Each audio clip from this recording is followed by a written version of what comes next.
அதிதீவிரமான கனமழை பொறுத்தவரைக்கும் வந்தாச்சுங்க தமிழ்நாட்டுல.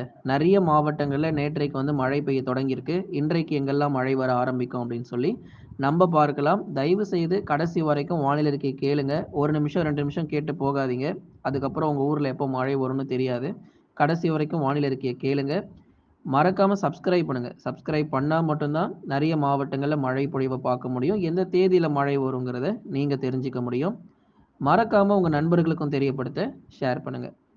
இன்று முதல் இனி வரக்கூடிய நாட்களில் கடும் கனமழை மாலை நேரங்களில் தீவிரமாகும். ஏன்னா நேற்றைக்கே வந்து ஒரு சில மாவட்டத்தில் பெய்த கனமழை காரணமாக நமக்கு கடுமையான பாதிப்புகள் ஏற்பட்டிருக்கு. கிட்டத்தட்ட தேனி மாவட்டங்கள் எடுத்துக்கிட்டிங்க அப்படின்னா 15,000 வாழை மரங்கள் சேதமடைஞ்சிருக்கு. பல இடங்களில் பலமான சூறாவளி காற்றும் வீசியிருக்கு. தேனி மாவட்டத்தில் பல பகுதிகளில் கடுமையான சூறாவளி காற்று வீசியிருக்கு. நிறைய பேர் கமெண்ட் செக்ஷன்லையும் போட்டிருந்தீங்க, விருதுநகர்ல செம மழை ப்ரோ, பயங்கரமா மழை வந்துச்சு. ஆமா, கண்டிப்பாக. இது எல்லாமே ஒரு 2 நாள் 3 நாள் முன்னாடியே விருதுநகர் பகுதிகள் நீங்க கமெண்ட்ல போட்டிருந்தீங்க. சொல்லியிருந்தோம், கொஞ்சம் பொறுமையா இருங்க, மழை வரும் அப்படின்னு சொல்லிட்டு. விருதுநகர்ல நேற்று பலமான காற்றுடன் கூடிய கனமழை கொட்டி தீர்த்தது. ஸ்ரீவில்லிபுத்தூர், ராஜபாளையம் மற்றும் அதன் சுற்றுவட்டார பகுதிகள், சிவகாசி பகுதிகள்லாம் சிறப்பான மழை பொழிவுகள் தொடர்ந்து அடுத்தடுத்து வரக்கூடிய நாட்களில் தேனி, விருதுநகர் மாவட்டங்கள், அதைத் தொடர்ந்து தென்காசி, கோவை, நீலகிரி, மதுரை, திண்டுக்கல், சிவகங்கை, திருச்சி, பெரம்பலூர் உள்ளிட்ட டெல்டா மாவட்ட பகுதிகளுக்கும் மழையினுடைய தீவிரம் அதிகரிக்குங்கிறதுல எந்த மாற்றமும் கிடையாது. அதனால தான் ஒவ்வொரு நாளும் வானிலை அறிக்கையை கேளுங்க அப்படின்னு நம்ம சொல்லிக்கிட்டே இருக்கிறோம். நேற்று இரவுலேருந்தே நிறைய இடங்கள்ல மழை பதிவாக ஆரம்பிச்சிருக்கு. இன்னும் தீவிரமாகும். மிக கனமழை காத்துக்கிட்டு இருக்கு. தேனி, விருதுநகர் மாவட்டங்கள்லாம் உறுதியாக மிக கனமழை அப்படிங்கிறதையும் இனி வரும் நாட்களில் பதிவாகிறத பார்க்க போகிறோம். நேற்றைக்கு வந்து எங்களுக்கு சரியா மழை இல்லை அப்படின்னு வந்து சொல்லியிருந்தீங்க. ஈரோடு, கரூர், நாமக்கல்ல வந்து சரியா மழை வரமாட்டேங்குது. அப்படியே மழை வர மாதிரி தெரியுது. அதுக்கப்புறம் கடைசியில் பார்த்தா எதுவும் பெருசாக மழை இல்லை ப்ரோ அப்படின்னு சொல்லியிருந்தீங்க. எல்லாமே முடிவுக்கு வரும். வெயிலை முடிவு கட்ட தான் இந்த கனமழை நமக்கு பதிவாக காத்திருக்கு. வரக்கூடிய நாட்களில் பகல் நேரங்களில் ஒரு பக்கம் வெயிலுடைய தாக்கம் ரொம்ப அதிகமாக இருந்தாலும் மாலை நேரங்களில் வரக்கூடிய மழையினால ஒரு குளிர்ச்சியான ஒரு சூழ்நிலையை தமிழ்நாட்டில் பார்க்க போகிறோம். இன்று மாலை முதல் இதுவரைக்கும் உங்களுக்கு எப்படி வேணால் இருந்திருக்கலாம், மழை இல்லாமல் இருந்திருக்கலாம், அல்லது ஏற்கனவே மழை பெய்திருக்கலாம்.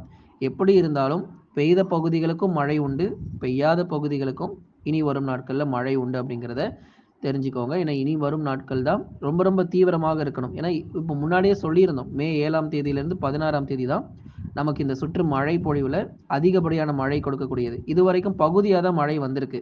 இப்போ கோவை மாவட்டங்கள் எடுத்துக்கிட்டிங்கன்னா மேட்டுப்பாளையத்தில் மட்டும்தான் மழை வந்திருக்கு. மேட்டுப்பாளையம் மற்றும் அதன் சுற்றுவட்டார பகுதியில் தான் கடந்த நாட்களில் மழை வந்திருக்கு. ஈரோடு மாவட்டங்களில் தாளவாடி பகுதிகள், அதே போல் தென்காசி மாவட்டங்கள், தேனி மாவட்டங்கள், விருதுநகர்னு ஒரு சில மாவட்டங்களில் அந்தந்த பகுதிகளில் சில பகுதிகளில் மட்டும் பகுதியாக தான் மழை வந்திருக்கு. மாவட்டம் முழுவதும் பெரிதளவில் இன்னும் தீவிரம் அடையலை. ஆனால் இப்போ வரக்கூடிய நாட்கள் அப்படி கிடையாது. மாவட்டம் முழுவதும் நமக்கு வந்து பலத்த மழை அப்படிங்கிறது வெளுத்து வாங்கி விட்டுரும். பகல் நேரங்களில் நமக்கு வெயில் ரொம்ப கொளுத்த தான் செய்யும். கிட்டத்தட்ட நமக்கு 42 டிகிரி செல்சியஸ்லேருந்து 44 டிகிரி செல்சியஸ் வரைக்கும் வெப்பநிலை அப்படிங்கிறது பதிவாகும். ஆனாலும் மாலை நேரங்களில் சூறாவளி காற்று அதிகமாக இருக்கிறதுனால விவசாயிகள் நீங்கள் கொஞ்சம் எச்சரிக்கையாக இருந்துக்கோங்க. ஏன்னா நிறைய மரங்கள்லாம் சாய்ந்து கொண்டு இருக்கு அடிக்கக்கூடிய காற்றில். ஏன்னா பயங்கரமாக இருக்கும். இனிமே தான் காற்றுடைய வேகம், இன்னும் ஜூன் மாதங்கள்லாம் இன்னும் பயங்கரமான சூறாவளி காற்றுலாம் இருக்குது. அதனால் விவசாயிகள் கொஞ்சம் எச்சரிக்கையாக இருந்துக்கோங்க.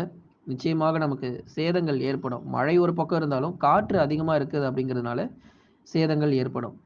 இனிதான் தமிழ்நாட்டில் வந்து படிப்படியாக அனைத்து மாவட்டத்திற்கும் கனமழை முன்னேற வாய்ப்பு இருக்குது.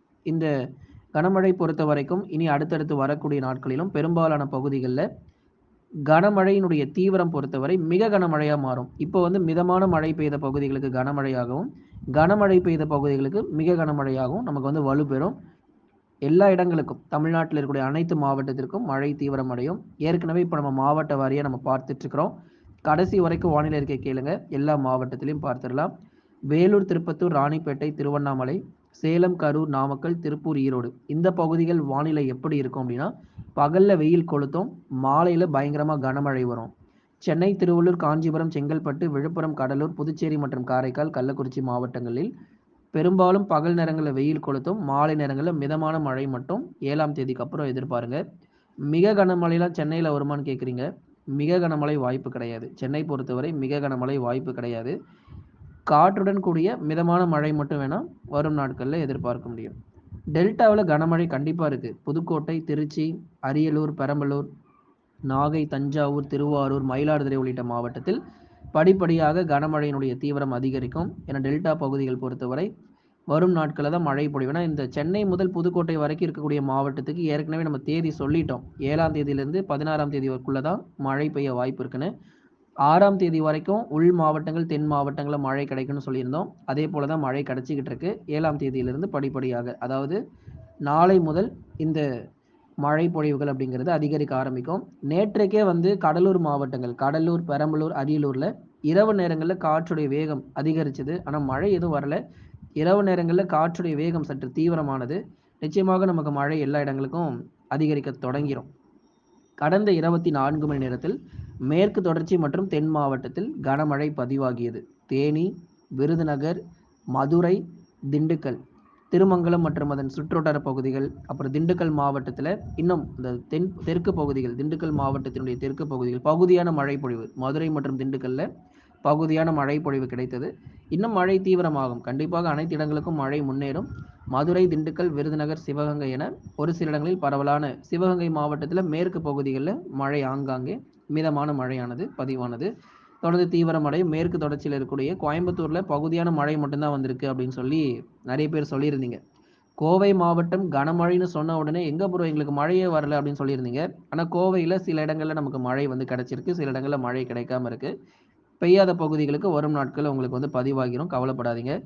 ராமநாதபுரம் மாவட்டங்கள், புதுக்கோட்டை, ராமநாதபுரத்தில் மழை சற்று தாமதமாகும். ஆனால் இங்கேயுமே நமக்கு மழை கண்டிப்பாக கிடைக்கும். பகுதியான மழை பொழிவாக தென் மாவட்டத்தினுடைய கடலோர பகுதிகளில் எதிர்பாருங்க.